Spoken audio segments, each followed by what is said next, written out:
Hey, everybody, welcome back to the High Performance Zone. Today, I have Chad Hymas. He is recognized by the Wall Street Journal as one of the 10 most inspirational people in the world. And let me tell you, that's not just a title. He is. He and I have shared the stage many times. He is a friend. Wait till you see how we dive into how personal tragedy in your life can be turned around, but it's not easy. How do you let go and surrender? How do you overcome adversity? How do you make progress with practice? Or like he likes to say, practice is progress. But best of all, we talk about life skills. We talk about what's going on today in COVID and how to make a big difference in the world. So with that, stand by. Chad and I go deep. Glad to be here. Hey everybody, I have Chad Hymas here. He is known as Chad. It says here, the Wall Street Journal, that you're one of the 10 most inspirational people in the world. And I know that because you and I have been on multiple stages, multiple events together. I'm so grateful you're here with us. Welcome to the High Performance Zone. Thanks for having me. Appreciate it. So Chad, tell me, what does that mean? How did you get the title of one of the 10 most inspirational people in the world? I don't think it means much. I mean that. I hope that doesn't sound bad to our listeners, but I just do what I do because I enjoy spending time with people. People get recognized for different things. We all have a desire to do our best. Not everybody can be All-American. Not everybody can be valedictorian. Not everybody can be named to the Hall of Fame. But here's one thing that can happen. We can all do the best to our ability at everything we do with time allotted. And with that, some people recognize some of that, but not everybody gets that recognition. So that's why that, while I'm grateful for it, I try not to really even think about that. So grateful for it. Don't want to hammer the Wall Street Journal. Very grateful for that. I put it into perspective. Okay. So there's a lot of Hall of Famers that you and I have never heard of before. There's a lot of All-Americans that you and I will never meet. Right. I mean, it's true. There's a lot of, my wife is one. I mean, she's just behind the scenes. So.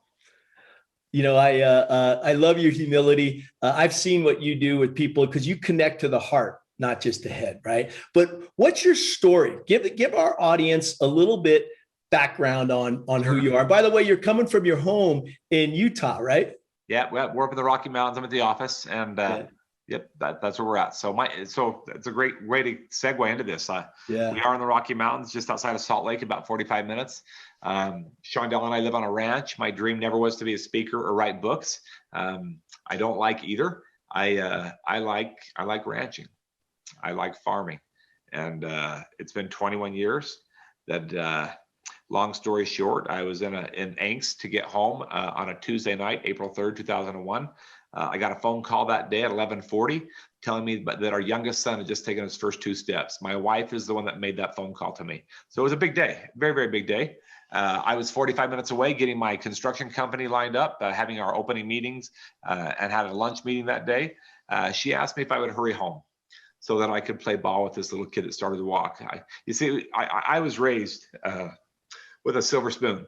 Now, that doesn't mean that my parents were rich. It was a studio apartment, 3 little boys, and we stayed there for 7 years. But there wasn't a single night that my dad didn't come home and play ball with me, not one night. And and there wasn't, my dad always told me, and my mother, that every result that I would get in my life would only depend on one thing, and that would be the choices that I would make in my life. Hence the wheelchair today. Kind of ironic. But that's why. One more thing too about being a silver. We always had enough to eat, and I know that because whenever I asked for seconds, my dad said no, you had enough. So I know that I always had enough to eat because Dad said no. So that's why I say I was born with a silver spoon. But with that said, I wanted to do the same with my boys. Yeah, play ball. I'll be the same kind of dad that I had. So I left work. I left. Got everybody lined out. I got the crews lined out. I was the owner of the company, and I left. I stopped by the farm first because that's my passion and my dream. I got on a tractor. I loaded up a bale of hay that weighs more than a truck, and I saw a red flashing light, just kind of like you see on our angel jets. I mean, just some sort of a warning sign. Something's not right, And this was a big one, but not big enough for me to do something about because I'd had the warning light before and I troubleshot it by just getting by. So it'd be like the engine light going off in your car or in the jet and just saying, you know what? It's gone off before. It's some sort of malfunction. I'm good. I didn't listen to that sign. And the tractor was indeed low on hydraulics, for sure. I put it in reverse, and that bale of hay that I had suspended in the air 15 feet rolled over backwards, landed on my head, punched it through the steering wheel. The shaft went right through my mouth. It broke everything in its path. This has all been redone. And it did break all 7 bones of my neck, and it severed 95% of my spinal cord. And that's where my new life was to begin. I woke up 3.5 months later from a coma. And that's when my dad came and gave me the news. They fixed they fixed the broken vertebrae using titanium. There's a scar right there. Yeah. It's right about 3.5 inches. So they fixed all that. There's no glue for the spinal cord. There's no duct tape. There's no stitches. Yeah. And so I am paralyzed on all four, but my hands are curled, and armpits to toes, I'm numb. And my dad asked me to still live my dream and be a better guide. I don't know what he was talking about, Joe. And he asked me to be a better coach, a better farmer, a better husband, and just a better contributor all around to my society. And that's where my new life was to begin. Chad, I know you've told that story so many times. It's so heartfelt, though. Every time I hear you say, or even a piece of that, my heart opens up. And what really makes me feel really good, though, is what you've done since then. And I think that's the miracle, right? That's, to me, what makes you so special is your mindset, how you've approached that. So tell me a little bit about how did you handle that adversity, or just adversity in anything? And how do you teach that to your kids and everyone else out there? So, we're going to be honest and transparent. I didn't do very good, John, at first. I didn't like being numb. Yeah. I didn't expect to be married. It's not fun to have your spouse help you with things. And that's what my future looked like, because back then I couldn't move anything. The only movement you're seeing today is shoulders. That's what I have. I got good shoulders, but I can't move the fingers or the arms independently. So now we're talking about being dependent on somebody else, most likely the person that I'm in love with and that I live with, because the boys were 3 and 1, unless we had a nurse come in every day, but that wasn't realistic for a young couple to be able to pay for that. Right. And Shondell came to me in the hospital, and she told me that we were going to make this work. And she also told me that she didn't marry me for my body. Now that could go both ways. I don't know. That really, I didn't know how to take that, right? I liked my body. I was in good shape. I know you're fit and fiddle, and we take pride in that. But I didn't know how to take that. And then she asked me. She said, "What if the roles were reversed? Did you marry me for mine?" What's the answer to that? I mean, it's got to be the high 90s, right? It's up there. A young 20-year-old kid, 21-year-old kid, the body's important back, exactly. at least at that time of your life. So I wasn't doing very well. When my dad came to me and asked me to do those things that we just talked about, my response to him wasn't very positive, and he left me alone. And I didn't like being alone. It's one thing to be numb and to have somebody in the room with you. It's another thing to be numb and have your best friend leave you, and you can't even hit the call button to call a nurse. There is no help. It's outer darkness. And he let me be there for about 10 minutes. And he came back and he said, "So are you going to be like everybody else in a chair? Or are you going to accept the challenge?" And I said, "Dad, I can't fish, I can't hunt, I can't run the ranch, I can't hold her hand, I can't dance with her, I can't play ball with my kids like you taught me. I just don't want to be here." He said, "Stop that crap right there." Wow. He said, "All those sentences are about you, and this meeting's not about you. There is a whole bunch of people out there in the waiting room that we can't let see you because of your attitude." Wow. You got your boys, you got your mother, you got your wife. I'm not letting your wife in either. He says, "This is not about you at all." No. He said, "Son, I know you're hurt, and I'm devastated, and God knows I would trade you places. But this is not my challenge," he said. "This is yours." And I think that's how my dad was dealing with this, because he was struggling. I mean, think about your kid. Yeah. I know my dad wanted to take my place. So he did the next best thing a dad could. He didn't let somebody else give me my prognosis. He gave it to me. Wow. And he said, "Son, I've told you, every result you get will depend on the choices you make. I'm not going backwards, son. I'm not talking about the tractor or the accident or the mistake you made on the tractor. We're moving forward. So what choice are you going to make right now to impact your future tomorrow? And let's see how this sucker plays out." And it goes back to that simple principle, So the choices that I've made have helped me with my mindset. I choose to travel a lot and be on the road and be kind of a workaholic and be busy because, it's one thing I haven't mastered yet, John. I know we say for better or worse when we get married. I know we say that. No one plans on their spouse helping them get dressed. No one plans on having your spouse help you shower. I know it sounds like fun. It's not really that fun. Right. I can do it all by myself. I can. It just takes me a couple hours. And I don't mind. Some people get up and go to the gym for 2 hours. I just get dressed. Some drink coffee. I just get dressed for 2 hours. Some watch Judge Judy. I just get dressed for 2 hours. So I don't mind. But my wife, she is very selfless and very serving. And it takes her 5 minutes to have me dressed, 5 or 10 minutes to have me showered because I like to get warm really quick. And she wants me to watch a movie with her and the kids. Wow. So during COVID, I've had to learn how to be a dad all over again because the airplanes stopped flying. Yeah. And so I couldn't use my scapegoat as a Marriott. My drug of choice for the last 21 years has been a Hilton or a Marriott. That's been my drug. Yeah. So since I've been home, up to about 7 weeks ago, we started flying again pretty heavy. But I think I've learned some things. I need to cut back a little bit. And I've always known that. I just have not had now I was forced into it. See, I was forced. COVID forced a lot of things. Yeah. Businesses weren't having in-person meetings, no family reunions, no public funerals. I mean, it just forced a lot of no overseas travel. And so it forced virtual. So we created the studio next door. I mean, right now I'm in the office, and that's what we did for 11 months. And then things started to open up a little bit more for live. And of course, now they're taking off. And so, but that said, did I learn my lesson or did I not? And am I going to be here more for her or am I not?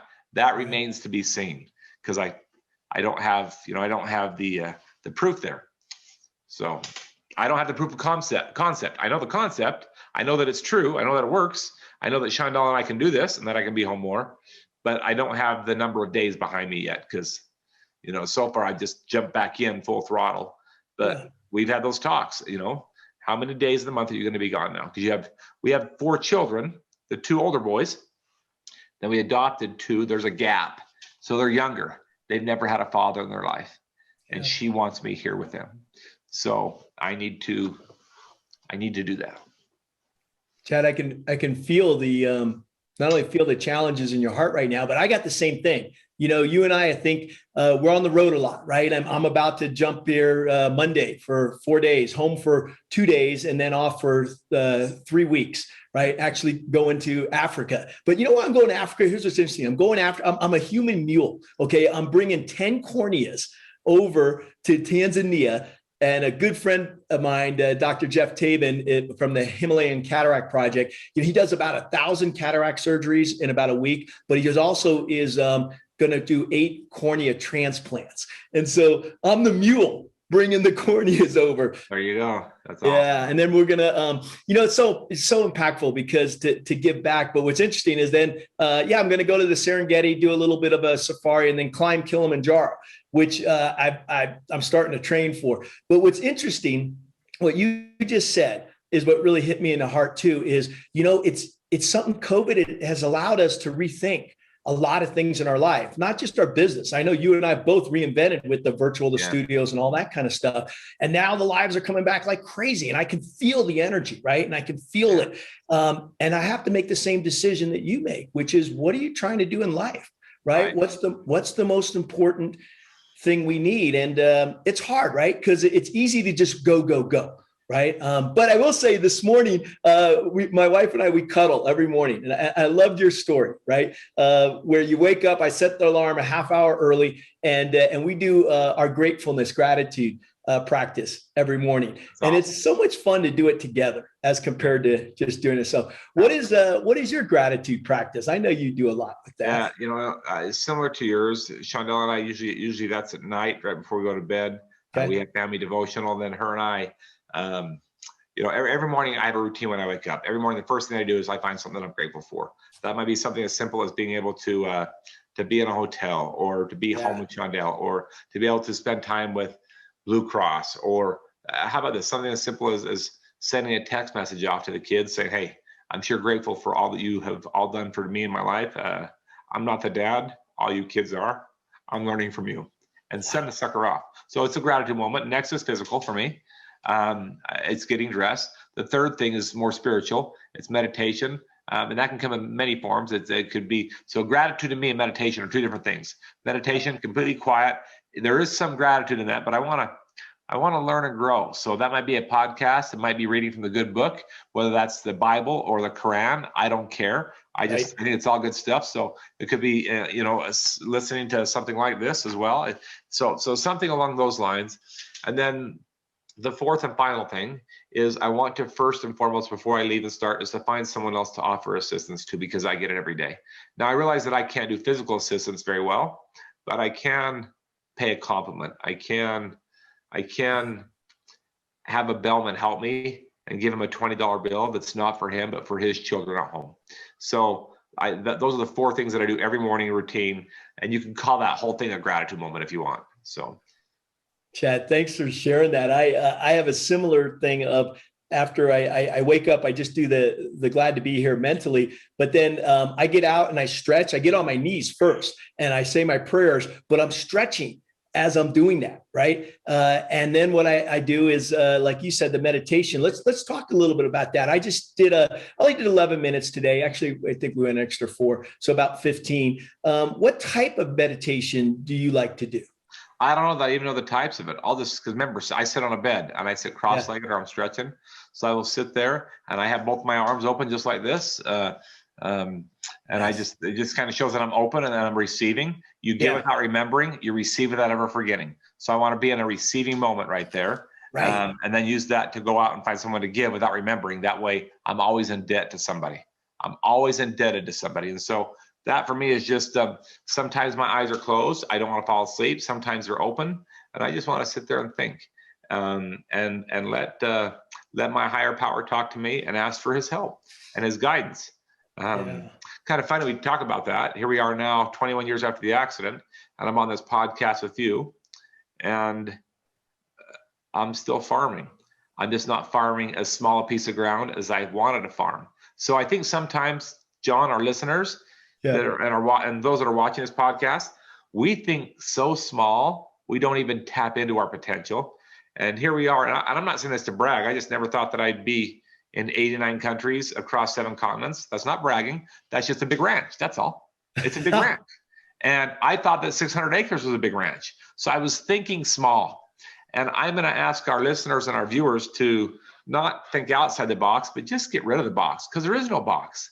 Nice. I mean, we live in a country, a God-blessed country that allows us to have the freedom to have awesome results based on choices that we choose. Unfortunately, today, we're seeing a lot of people that want bailouts, that are waiting for that check. And I'm not judging you, don't hear that. I'm just saying no check from a government ever fixed this. Right. No disability check ever fixed it. I mean, I could have it. I could have the disability check every month, but it never made me fulfilled. I never felt satisfied. In fact, I felt like I was robbing, because somebody else needs that more than me. Because I know I have the potential, even though I'm numb, that I can get out in the world and I can contribute and do it.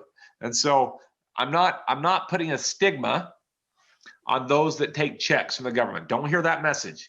All I'm saying is, I know that that's not for Chad Hymas. That probably is for somebody else that really does need it. But I did do that for a while and never felt good about it. So I love to farm. And today I'm farming, here with you. I'll be in Denver tonight and I'm looking forward to it. So we're farming people is what you're saying. Yeah. Oh, don't get me wrong. I still have the animals and I love that. I just can't do it the way I used to enjoy it. I really love spending time with people. And then I'll come home and I'll enjoy the farm. But here's my challenge is, who's the one that's feeding? Who's the one that's moving the water? Because the older boys are now in college, right? We have the younger too. And I have some ranch hands, but Shondell, she's out there in those fields. I mean, she loves it. She says it's her exercise. I don't care if she loves it or if she doesn't. I just know I have a hard time watching it. Last night we moved the elk herd, all the cows and calves to the calving pasture. Yeah. Shondell ran all 6 ranch hands, and I sat in the truck trying to help as best I could, but they were having a hard time getting to go to the chute. Yeah. And I knew that if I was in there, even though I'm probably wrong, that I could do a better job. In my head, I'm thinking, I can get this done. Just get me in there, and I can get this done. But that's where we start to. So, one of the greatest things that we can do as human beings is learn to surrender that your way is not always the right way. And I am still learning that, and I probably will to the day that I die. We're always growing. I mean, we all get old. Just look at your headline. I mean, look at your hair. It's the same headline as mine. We all get old. Yeah. You have no hair. But growth must be intentional, buddy. Right? Growth must be so I'm still growing, and I hope that I grow. I mean, grass is growing or it's dying. Alfalfa, growing or dying. Trees, growing or dying. A marriage is either growing or it's dying. I want to continue to grow and try and get better every day. Chad, that passion is amazing. I think about this training I got person talked about seeds, right? It's what you're talking about, that seeds, they ripen and then they die, right? So you got to keep planting new seeds. And I hear you doing that, planting a ton of seeds. Tell me about this elk herd though. We got elk down here, but not in our backyard, right? I mean, what kind of herd you got there? They're massive. So I've probably got 100 bulls and there's probably 400 head of cows out here. And then they're just calving right now. That's always been my dream. So my dream was to raise elk here on this piece of ground around the house that's surrounding the whole house, so I can see them from all around. And the office has windows to it. I've got the shade shut behind me for lighting. And then hunt them. I like to hunt. Let me rephrase that. I used to like to hunt. I'm not against it. I just had a change of heart when I got hurt. It's not that I can't shoot. It's not that I can't kill. I can kill. I've killed enough. And my freezer is full, so I'm grateful. My kids try and get me to hunt every year with them, and I go. I'm just not going to pull the trigger because I've killed enough in my day, and I'm done. And they respect that, but they still tempt me every year. They try and, Dad, this one's for you, Dad. Buddy. I've got big horns all over the ranch. I've got horns. I got mounts. I got mountain lion. I got deer. I don't know that I don't need it. Thanks you guys for the meat. I appreciate the hamburger, the steaks, the roast. I don't need to hunt anymore. So I just love to look at them and enjoy them. And the biggest thrill for me is bringing the executives and the youth and all those people that I've met over the last 21 years. And now they come out and they do hay rides and they enjoy the lodge. Yesterday, I spoke at the corporate meeting in our lodge. So we had a corporate group that came out. They had their meeting at the lodge. We went on a hay ride. We had it catered for them. So that now is marinating the two dreams, the farming and the ranching with the farming of people. Now they get to come out to our place and do a mastermind session and then they get to enjoy the ranch. So we're marinating the two. I love that came to fruition. I remember you and I were talking about this years ago and how you were going to bring it all to you instead of you going always to them. I am so glad, Chad, that's happening. Yeah, you gotta. So can I put a plug in? Can I plug it? Yeah, tell me, how do people get a hold of you? No, I want them to go see the ranch. Just go to Royal Creek Ranches, plural. RoyalCreekRanches.com. www.RoyalCreekRanches. I'm just adjusting the light here a little bit. There we go. Better. Yeah, I've actually been on that site many times. Everybody go. It's amazing what Chad and his wife Sandel have created. Go there, and I love that you bring in both passions together. You know, getting people out into the wilderness, talking to them about it, but then also masterminding their own growth. Right? It's incredible. You know, it's exactly what we do. And I was kind of forced into that with COVID because I could control my own building. I could social distance. People weren't meeting in hotel ballrooms. They weren't meeting at their offices anymore. They sent people home. But they found that didn't work and they needed to unite, and communication was horrible and they weren't being transparent. So they were falling apart. So the lodge, which holds 400 people, allows us to do that. And when you say 400 people, I mean, that's an amazing number. That's how many can stay there? I think we had, well, let me rephrase that. So that's all meeting space. Yeah. And it's very, very rustic and high end. I love that. But they stay in the hotels in town. We just bus them. Town's 15 minutes away from the ranch. So we just bus them into town. But yeah, I think yesterday and yesterday and the day before we had 530 people there. Amazing. So that was cool. Yeah, look, I'm so proud of you. I can see it. What is the messaging that you're giving these groups now? What's the core message? It's diverse, but the time for peak performance is not when the pandemic is over. The time is now. And then I relate my my experience in a very, very subtle way about how to deal with a crisis and a pandemic. Because losing all 4 of your limbs is indeed a crisis. That's a pandemic. And so I just want to share with some of these younger, Gen Z, some of our workers who are now working from home, trying to babysit, multitask, do homework, homeschool, computer studies, these, whoever it is, trying to help them cope and give them a few principles that have allowed me to take that same experience that's no different than COVID, no different than a broken neck, and help them get through that. And so that's the messaging that I'm finding that most people are wanting today. Whereas when you and I have shared the stage, it's been more safety or leadership oriented.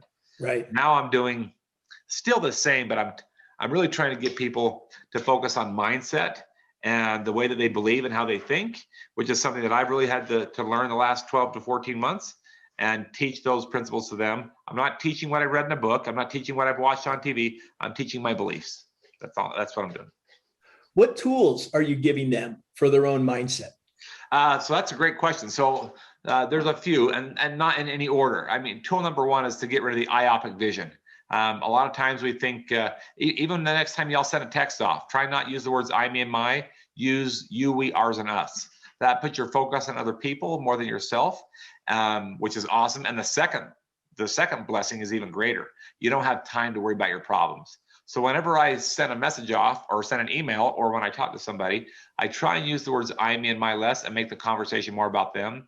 It's amazing what happens to your following, because you'll find that you're the follower and they become the leaders. And what greater gift can you leave than that of a legacy, which is exactly what you're doing when you do that. So that's a tool. Another tool that I love to share is this tool of selfless service and finding a place to do more than your job requires. Anybody can do their job. That's called a replaceable person. Just because I have a job and a job title doesn't mean that I'm great at it. Doing more than your job, you'll appreciate this, right? You'll appreciate this. I went to Cincinnati. And I got there late, smaller airport in Cincinnati, and got there late. And people are trained. Every airport in the world has people that are trained to help me get off the plane. I don't necessarily like that, but if I want to fly, I accept it and I'm grateful for it. But when you arrive at 1 o'clock in the morning, those people aren't there. So they wanted, and keep in mind, the captain can't help me get off the plane because it's against their union contract. So pilots cannot help. So for liability, I don't like it, John, but I understand it. Okay. I get it. So pilots cannot help me due to union contract. So we're there. It's 1 in the morning. Everybody's off the plane, and we're just sitting there, and nobody knows what. So somebody comes up with an idea from the airport, not the plane crew. They all have to stay there until I get off, though. No one can leave that plane. The crew has to stay there. And so they're wondering what to do with this guy that's paralyzed because no one's quote unquote trained. And I said, we don't need training. This is easy. And they want to call the fire department to come help me get off the plane. No. Whereupon the captain says this. Here's the captain says this. Hey, buddy, tell me what you need. I got you covered. That guy picked me up within a minute, less, we were done. Had me in my wheelchair, and I was on my way. And when I departed him, all I said was this. I'd like to have your name, and I want to thank you for representing what the 4 stripes on your shoulder actually means. Wow. Do more than your job. So I sent his name to Ed Bastian, who's the CEO of Delta Airlines, letting him know that wherever that guy flies is where I'm going. That guy should be irreplaceable. Do more than your job requires. So that's another tool that I'm really trying to, do more than a father requires. Be engaged, be involved with your kid's life. Do more than a husband requires, or a spouse, or a partner. Do more. That makes you indispensable in a very disposable world. It's a tool that my dad was teaching me when I got hurt to make myself irreplaceable. I think I'm the only quad known of by Guinness Book that travels the world alone. I'm not saying that to brag. I'm just saying anybody can do it. It's just a choice that I'm making. So it's not because I'm stronger, faster, smarter, or have more money. I'm making that choice to travel alone. So those are a couple tools right there. What a blessing. What a blessing, Chad. Hey, is that Chandel in the room with you? Probably not better. This is my executive assistant. Her name is Leslie. So she keeps me in track and makes sure that I do the right thing for my marriage with Chandel. So yes, exactly. My relationship with Leslie is very, very close, very tight, and she doesn't beat around the bush. She will tell me right where I stand. She's not, which I need a lot. So yes, uh, you could call, I probably spend as much time or more with Leslie than I do with Shondell, but yeah. What's the key to having a good executive assistant? What is it? Oh my gosh. I think you have to, I think I've gone through probably a dozen assistants to help me out, but I think the trigger for Leslie and I, and there's one more, there's Elisa as well. Elisa is virtual. Leslie is here every day. I'm going to make this very, very, very real. Leslie will tell me when I'm going overboard, and I respect Leslie. Leslie has a tremendous background that gives her credibility that causes me to listen. Whereas others, they'll come in and they'll do their job, they'll do their computer work, and they'll show up. And with her, I know right where I sit, regardless if I think that I'm right. And I've made mistakes before too. And she won't necessarily say, hey, you made a mistake. She'll just give me a different perspective, have me look at it differently. And I think that that's key. So then it's not just, hey, a boss and an employee. It's more of a relationship and a partnership, and it's mutual respect. And when Leslie says, I need to get this done, or I need to do this, then I know I need to do it because she sees something that I don't see. And I think that's key to have. Leslie's been here 8 years, Lisa 13 or 14 years. And I can't tell you what they take all the headache away from me. I don't have to worry about flights, planes, hotels, clientele, reaching out, marketing. We don't work with, I don't have an agent. They do that all. They do it all.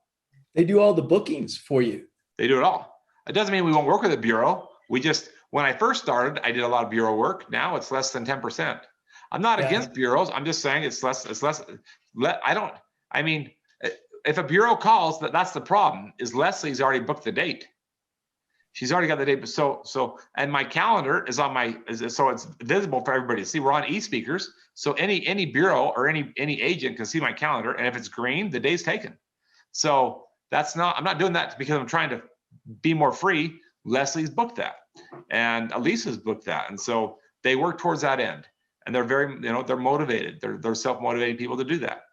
So they do it because I think they see the good in the world, and that's their way to make the contribution. It's not Chad Hymas. They're making a contribution, and they're challenged for that. Wow, that's that purpose larger than self, right? Yeah. And when you do you have a center point in your life? Yeah. When I say a center point, it's, on the Blue Angels, we used to fly towards one object. And we were able to make decisions off of that, right? And adjustments. How would you take that concept in your business or your life? I call it a navigational tool. Okay. And for me, that's God. Yeah. Listen, if you want to be happy for a day, let's back up. If you want to be happy for an hour, I don't know, order a pizza.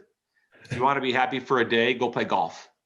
If you want to be happy for a week, go on a cruise. Although they put you in these cages, you feel like you're in prison sometimes. They're really small bunk houses, but go on a cruise. If you want to be happy, for a month, buy a car. But for me, for Chad Hymas, if I want to be happy for a lifetime, my center point is God. And I do believe in that. I'm not saying you all have to believe in that. I'm not saying that at all. I'm just saying because I choose to believe in that, that drives my actions and the results that I get in my life. Everything that I'm doing, I can relate to that navigational point. And I'm just going to leave it at that, knowing that I'm not better than anybody else. I meet people all over the world that call him Allah, Buddha. I'm not better because of that. And because I'm a Christian person does not make me better than somebody that's not Christian. I think there's a purpose for that. And here's the cool thing. I don't have to understand why. Not for me to judge. I don't have to understand why. It's not my job to understand why. That's God's job to understand why. And so my job is to help and serve and give. My job is to not preach my beliefs over somebody else's. My job is to get out there and help people have better lives. It's not even a job. That's my purpose. That's my passion. I love it. Help, serve, and give. I've got a new mantra every morning. I say, I want to learn, grow, and give. And then I realized I had the order wrong, and I change it now. It's give, learn, and grow. Yeah, I like that. I like that a lot. And, as you were talking, I'm going, that's exactly how you live. That's exactly your morning routine. That is. That I didn't think about it like that, John. I didn't, but that is my morning routine for sure. Wow.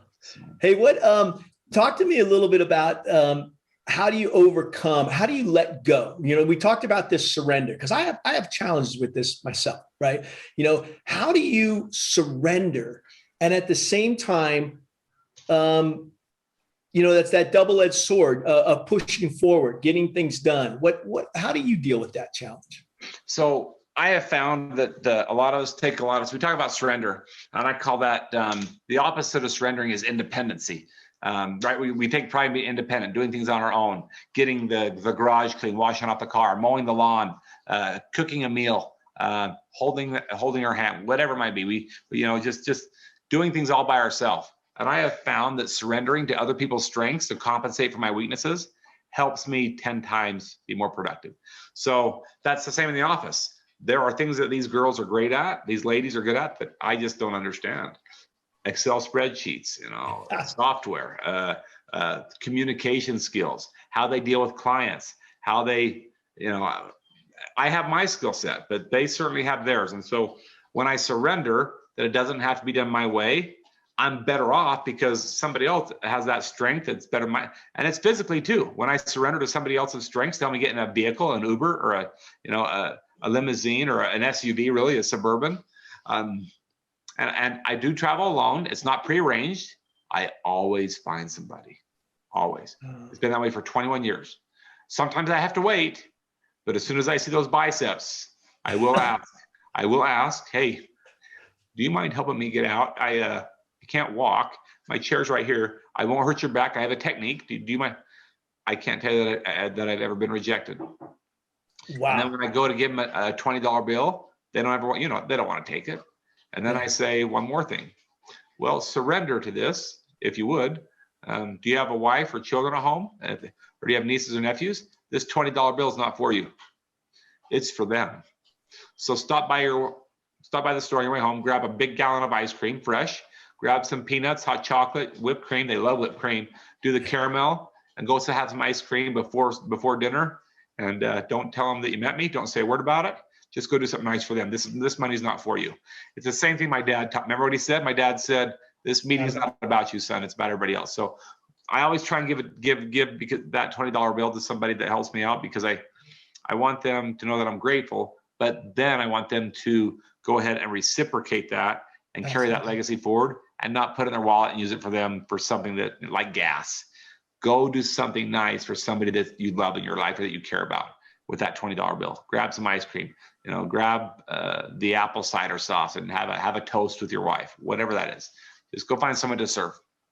Chad, man, you're an angel in my life, because what you're doing is you're planting those seeds that make a huge difference. I just yesterday, a friend of mine, Hayward Sawyer, a Marine, in Vietnam, good friend of mine, sent me a video of a 10-year-old boy picking up a $20 bill in the parking lot. Okay. And I'll forward you this video. It's 3 minutes long, right? It made me cry because it shows that he was going to a Cracker Barrel, and they had the security cameras. CBS News did this. Security camera showed what actually went in first was this lieutenant colonel. He's in his fatigues, and then following him is a little boy, and he gives him the $20 bill. He writes a note rather, and he says, "My dad was a soldier.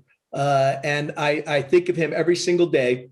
And his dad, and he never met his dad because he was killed when the son was only 5 weeks old, right? But he said, this $20, he says, initially I was going to go buy a toy. And he says, but you remind me of my dad. And he wrote a note and gave it to him. And it was so powerful because it is about playing it forward. Now, I didn't do it justice, okay? That story, I mean, just look at it. But when you're talking about that $20 bill, and when you're talking about, paying it forward and giving it, it's not about you. This just opened up my heart again. It's amazing what it can do to pay it forward, right? It's cool to watch and to see how people, they won't take it at first, but once they know it's not for them, they'll take it. Because we'll do things for others we won't do for ourselves. We will. Wow. I will. I'll do things for others that I wouldn't do for myself. Yeah. Here's the catch with that. You really can't go out and do for others if you don't take care of yourself first. Otherwise, you're lacking credibility. It's like writing a bad check. And I just think it's good practice to not write bad checks. So try and live what you teach. Try and live what you're trying to implode or or share. Yeah. I didn't say you have to be perfect. In fact, the saying, practice makes perfect. What a stupid saying. Practice never made perfect. Practice makes progress. Right. There you go. So, I mean, when you're flying as an angel, yeah, mistakes happen. You guys have your protocols. Here's the thing. You don't ask if it's going to happen, you ask when. That allows you to put controls in place in advance when something bad does happen.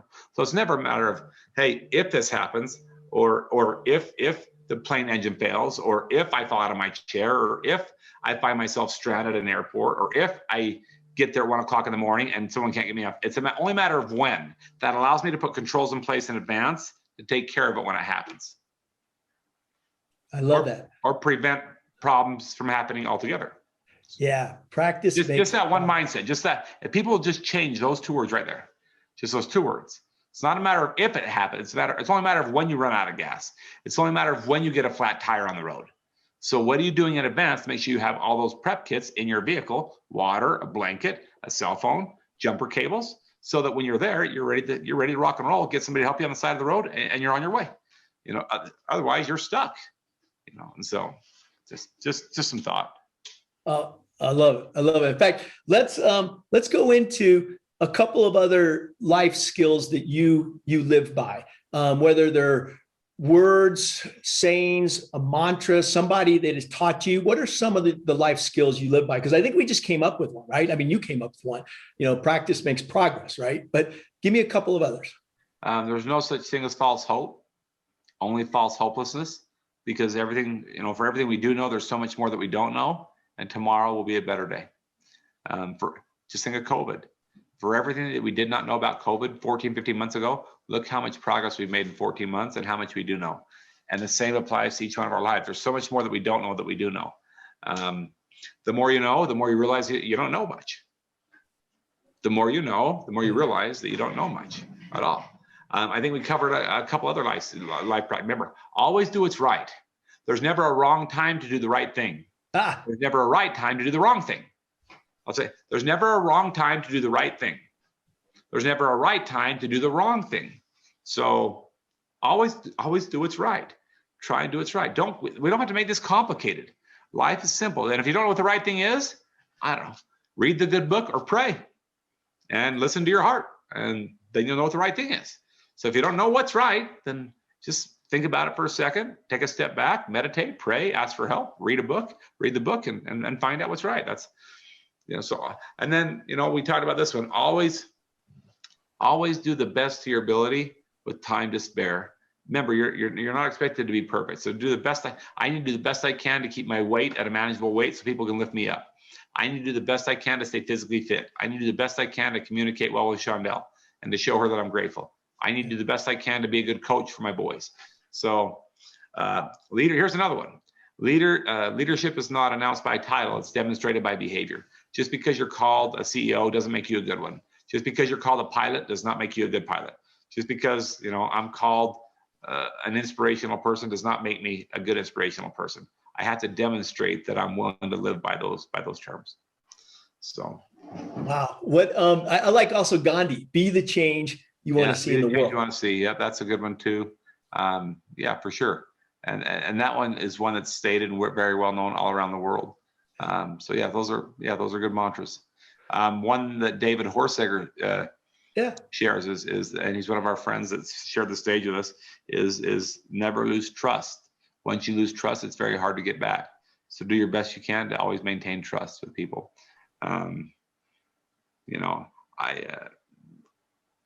Simple stuff. It's not a good idea to take somebody's wallet before they've lost it.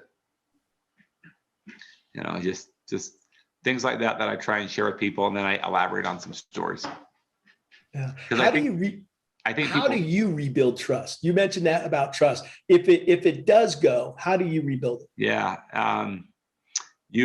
It's sincere, authentic, trying to earn back people's, when you've missed an engagement, or maybe you didn't perform to the best of your ability, or maybe they're disappointed in, I don't know, maybe I didn't hit the mark on the stage, or whatever it might be. Or maybe, how about this? I didn't show up for the pre-meeting dinner. And so they're feeling a little disheartened. Or I don't have time. I've done this one where I'm rushed to the next engagement and I was just there for the program and I left. That damages, it puts a dent in trust. Yep. And so the best way to get it back is to find a way to go back and give something to them for nothing and show that you're willing to, hey, can we do a webinar with your folks? Hey, can I come back on my dime? My fault that my schedule is that tight. I'm sorry. I really want to give, and I'll give you your whole company free signed books, and we'll come to you, and we'll sign them, or we'll bring the office lunch. Because I definitely have, I've definitely made mistakes. Another way I trust we have tendencies to forget, tendencies to forget our faith. And I love this story. Where all good things happen. There's a story of a guy that he's in a hurry to get to a business meeting and he's trying to find a parking spot and he's going and can't find a parking spot. And so he prays to God, hey, if you help me find a parking spot, I promise I'll go to church every Sunday. I'll stop drinking alcohol. I'll stop smoking. I'll live right. And then after he's done saying that little prayer to God, all of a sudden a spot miraculously opens up and he looks up to heaven and he says, never mind, God, I found one by myself. Thank you.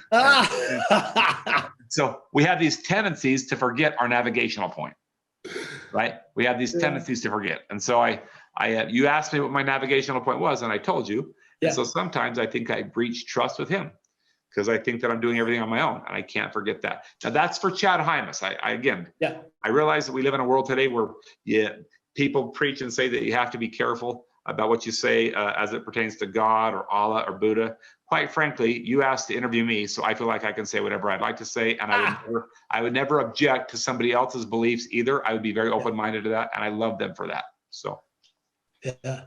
Hey, what advice can you give me right now? I mean, I'm sitting here and think I'm talking to one of the most wise persons in the world. Okay, I'm looking at you saying, Chad is wisdom. He's compassion.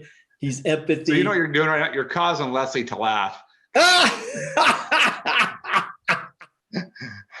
She knows me very, very, very.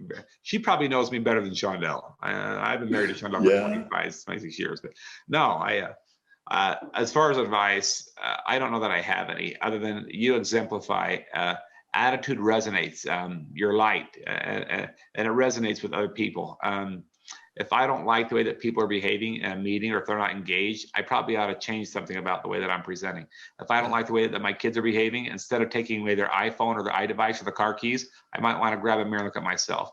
So the reason why I bring that up for you in this advice piece is I love the way that you shine brightly and your attitude, the shirt and the verbiage on your shirt that is there that everybody can read. I don't need to read it for them. You exemplify that at least every time that I've been around you, and that allows others to be happy. You're allowed to fail. We can all fail. You're not allowed to let others or make others fail. We all fail at times. It's those that fail faster. When you fail, that's fine. Fail faster and figure it out. But if you make others fail in that process, that's a problem. And so I would share that with you as well. Not that you've ever done anything to the contrary that I've seen. I'm throwing a few thoughts out your way. Thank you for that. I strongly believe the world's coming from us, not at us, right? And that's what I heard you say, that if there's a challenge out there in our world, that we have to look inward first and say, what is it that I can change? What is it that I can do to help that situation? And, you are that beacon out there. In fact, one of my last questions here, Chad, as we wrap up is, where do you see things going right now, post-COVID? I know we talked about it. Yeah, it's changed. It's changed. The world's changed for good. But that's change is not a bad thing. Change is an awesome thing. I've experienced massive change in my life, and it's been one of the best things in the world for me. It'll change how meetings are going to happen. The smaller meetings. I think it makes more opportunity for people to engage, because we've learned that we can call up our relatives via Zoom or FaceTime if we can't make the trip over and say, hey, everybody, how you doing? So it's changed. It's allowed us to learn more about technology and some of the gifts that we've been given to utilize. But it doesn't take away the in-person. I mean, there's nothing like getting together with the family at family reunion time. There's nothing, so it's made us appreciate. So I really hope, it seems like we go in cycles. We go up and down, and we tend to forget. We have to lose something in order to hold it sacred. So we've lost freedoms this last year. the freedom to go to a movie theater, the freedom to go to a restaurant without a mask. Kids can't go to prom, no football games, NCAA tournament canceled, NBA canceled. And so as things begin to open up, we're going to love it for the first bit. I just wonder how long it's going to last.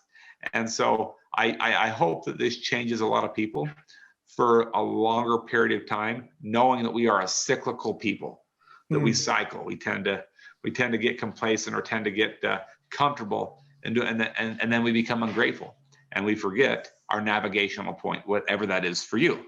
And so when we forget those navigational and go into that tendency, remember what I said about the parking place? Yep. And say, I did it by myself. I think that's when, we're reminded that, hey, we need to remember to be grateful every morning and be grateful for whatever circumstances we've been given. So. I love that. You reminded me of a good friend of mine, Lou Tice, saying change starts on the inside and works its way out. Right. Yeah. And yeah, for sure. Hey, let's wrap up with the glad to be here. I want to start with number one, Chad, thank you so much. I know that you're so busy. I'm so grateful to have this moment with you, not so much for the podcast, even though I know a lot of people have learned a lot from this, just personally, again, to say, I miss you, buddy. It's your energy, your life force is so strong in this world. I'm so grateful that we had this time together. And I'm really grateful of the impact that you're making on so many people's lives. So thank you so much. What does glad to be here mean to you? Thanks. So glad to be here. For me, it's just to live life with intention. Everybody is alive, but that doesn't mean they want to be here or be watching a podcast, or some might be forced to watch a podcast, or they don't want to be at work. I think that being glad to be somewhere makes you live a life with intention, and really does allow you to feel what gladness or happiness or fulfillment really means. So I am truly glad to be alive. I am truly glad to be able to breathe on my own. I am glad that I'm able to be somewhat independent, and I'm glad that I'm going to be able to meet somebody new today that's going to help me get on a plane. I'm very glad about that. Very, very honored about that. Chad, thank you, brother. You've opened my heart. I'll be thinking of you all day and for a long time. Thank you very much. Have a great trip. Glad to be here. Thanks, man.